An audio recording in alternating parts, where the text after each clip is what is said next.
All right. So, what's your name and what'd you play? Name's Ryan Mann. I was playing Geargia, Geargia Fist. Uh,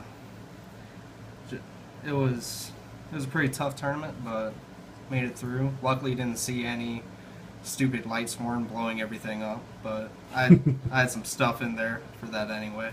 Well, there was also the Evil Swarm player keeping them at bay. There was the Evil Swarm player on our team that was keeping that stuff at bay, which was a freaking godsend.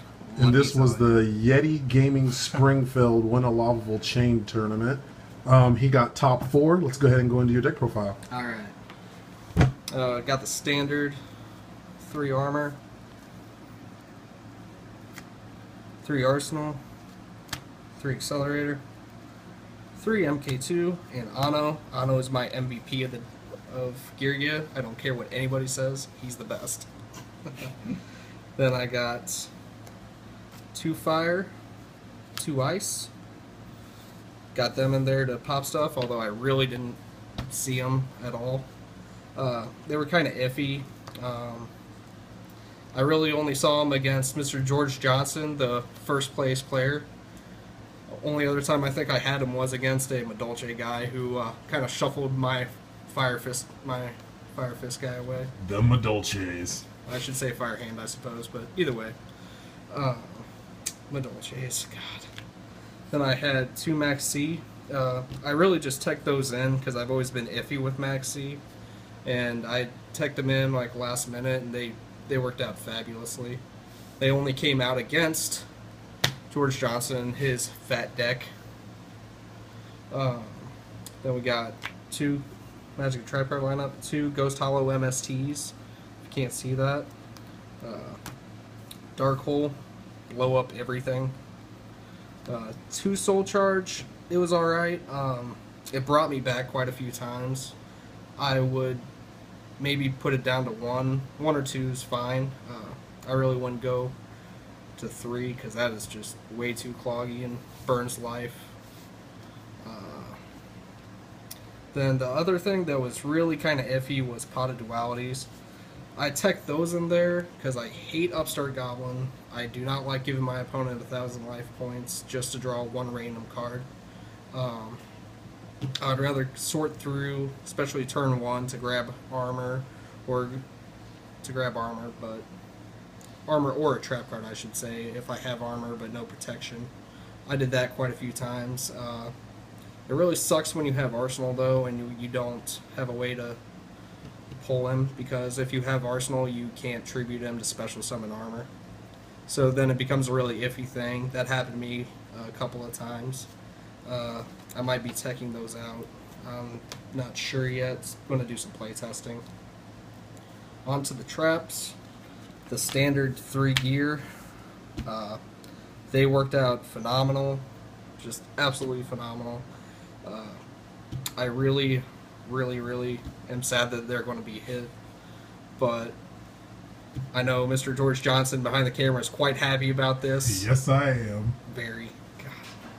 But I got some ideas of things I'm going to do to change it to still be annoying, to replace those 2. Then we got the 3 Fiendish Chains. They worked out. I don't think I ever took them out. I just love that they stop and negate effects. Even though they don't blow anything up, they still have that power of stopping things and buying you time to do what Geargia does and start plussing and popping and all kinds of fun, crazy stuff. Then we got 2D Prison. The 2D Prison worked out pretty well. I ended up citing them out a lot. They're more in there just for hands and other shenanigans people try to do. They were pretty good. 2 Wiretap. I main 2. I didn't want to go 3 in the main, simply because if I was facing an opponent that didn't have them, I didn't want it sitting there clogging up my back row. Because that's happened so many times in playtesting. I decided 2 would be best, and then I have my 3rd in my side, which I'll show in a minute. But Wiretap was really good. Then I got the 4 one-ofs. Compulse, Torrential, Bottomless, and Warning. Warning, Bottomless, and Torrential never left my deck. I love having them in there. There's too many things they're good against situationally. And then warning can be sad at times, of course, when you have low life points, but which actually I'm pretty sure happened to me in game 2 or 3 against Mr. Johnson here, where I had like 900 and I had a warning. It was not the best top deck. It is for me. Yes, it was. Then Compulse, I'm on the fence about Compulse. It's a great card because I love being able to just send things to the hand, and all it does is target, doesn't destroy. But at the same time, I don't like just sending it back. I'd rather have something to get rid of it in different ways. So that oftentimes came out, but I still like it. It's still really good. Then onto the side deck, put 2 crows and 2 debunks in. This is obviously for graveyard hate. The debunks worked out really well. I ended up using a debunk and a D-Fisher, just single-handedly killed a mermail player. It was really bad. The crows worked out decently. I'm debating maybe knocking out one of the crows for a cycle reader to help with the Light Sworn and artifact matchup. I didn't have a cycle reader, so I decided to go with 2 crows, which was also a last minute thing because I really haven't used crow too much. But I liked having him in there as a possibility to remove things. Let's see. Then I had 2 Blackhorn, obviously. Every deck Xyz. Nearly every deck Xyz. There's a few that don't spam it out as much, but I wanted to make sure that I had them sided, ready to go against JD or anything else. There were some others I didn't want it to be situational, so I only wanted to put those in against decks that I knew for certain would hit. So I decided I'd have those on the side. That way it wouldn't be a dead top deck if I was already being killed. Then I had 2 light, 2 shadow mirror. The light mirrors, Light Sworn, artifact, Constellar if I happen to see it. Really good. I decided the 2 shadow mirrors last minute, just because of odd things. Like there was an Infernity player at the tournament. I played him before. He's really seasoned in that deck. He knows a lot about it. So I wanted to have something kind of in there if I happened to see him, which I did. Ended up facing him game 1. I ended up getting him 2-1, but it was a little scary because I think game 2, because I think I got him game 1, but game 2 he just went from 3 cards to 8 cards and 4 monsters. 4 of them were monsters on field, and ended up blowing up half my stuff. It was a bad time. Then had Soul Drain, D-Fissure. Negating graveyard effects, huge against hands, artifact, mermail. Same basic concept for D-Fissure. I decided D-Fissure over macro because since materials can go to the grave, that way I can still do all my stuff with Gigants, and I can make a Gigant, and then I can detach to do my searching, and then I still have a monster in the grave at the end of it, so I can still use MK2s to bring them back and start doing shenanigans. Then I have my MST and the 3rd wiretap I was talking about. Had these for decks that had a lot of magic and trap cards, because most decks have magic and trap cards, but decks like Light Sworn, they don't really run much, or there's a couple others that don't really have a whole lot of back row. So I didn't want to have too much of anything in there just for destruction, and then end up not having these and not having anything to stand against that. Then I had Mind Control. It's a really good card, but I cited it in a couple times. I never saw it. It might come out, it might not. Debating about that still. Then for my extra, 3 Gigants. I don't do 2, I like 3 because there's so many things that can happen to it and that do happen to it. I just really enjoy having 3. It works and it runs fantastically. Then I got Arc and Excitin', pretty much standard as well. Those guys do everything. I would love to have a second Arc, but ain't got money for that. Just it works though. I Excitinite to bring myself back quite a few times against the Infinity player I was talking about. Pretty sure I did it against Mr. Johnson as well. I don't think I won that one, but it helped bring me back and made it a really, really close game. Daigusto Emerald. I don't know if I'll be keeping him in once Geargia gear goes down to 3. At 3, he works really well because I would use him if I drew into a dead gear, or if I drew 2, I would activate 1, then I'd go into him and then activate the second, do my stuff, discard him, and that way I could shuffle 2 of them back in to make it live, and then I'd still draw a card. So all I'm doing is simply plussing off of him in the best possible ways. And he worked really, really well. But fortunately, he's probably going to end up going. Might be putting Rhapsody and Berserk in exchange for him. We'll see what playtesting leads to. Black Ship of Corn. Corn, I really like him. He kills hands. He kills anything they try to do defensively usually.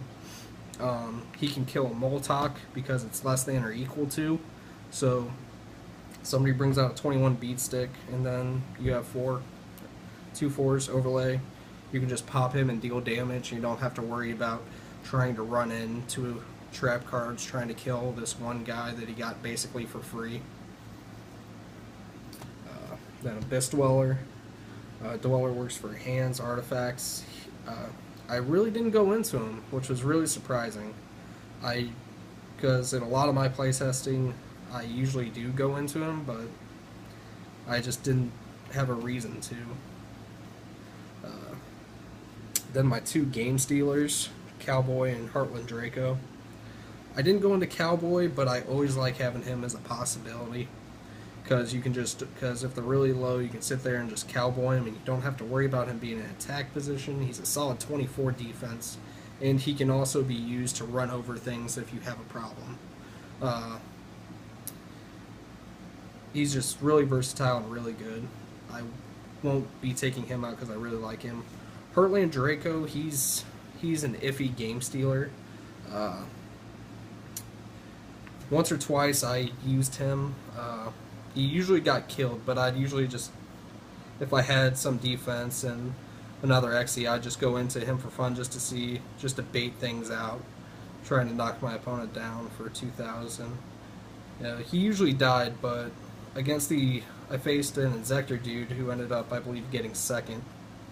The only 2 people I lost to were Mr. Johnson, who got first, and the Inzektor guy who came in second. If he did not have, we went into turns game 3, and if he had not had Threatening Roar, he had 2 Threatening Roars. One he top decked, and then the other one, on his turn 4, he got Duality and searched Threatening Roar. If he hadn't done that, I would have Heartland Draco'd 4 game and would have beat him. It was a really sad stalling out thing. I cried. Not really, but it was rather depressing.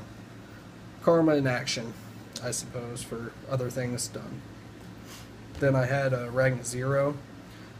I didn't go into Ragna Zero, but I still like him just because he's a 24 attack, and anything that increases its attack instantly becomes susceptible to him. It's during either player's turn. He can detach and pop a monster, and then when he does, you draw a card. So you're plussing off of him, you're destroying an opponent's monster. So if somebody wants to tanky, summon Wolf Bark Bear, pop him immediately, get your draw, and then you still have a 24 beat stick you can use to ramp over things if necessary. Then for my last 4, I had Diamond Dyer. Diamond Dyer, he was iffy. I never went into him. He's really good when you need him to, but you generally need to be plussed up pretty well before you use him. Otherwise, you're just losing 2 cards and taking only one of your opponents. He can be insanely useful, or he can just sit in your side dead, which is what he kind of did for me. But that's how it happens. And then for my 3s, I have Alucard. Alucard, he was rocking it at the tournament. I was popping monsters, popping back row. I don't think he ever got a kill on anybody, but Alucard was doing his job quite well. He cleared the way multiple times for game. And then I have Zen mains.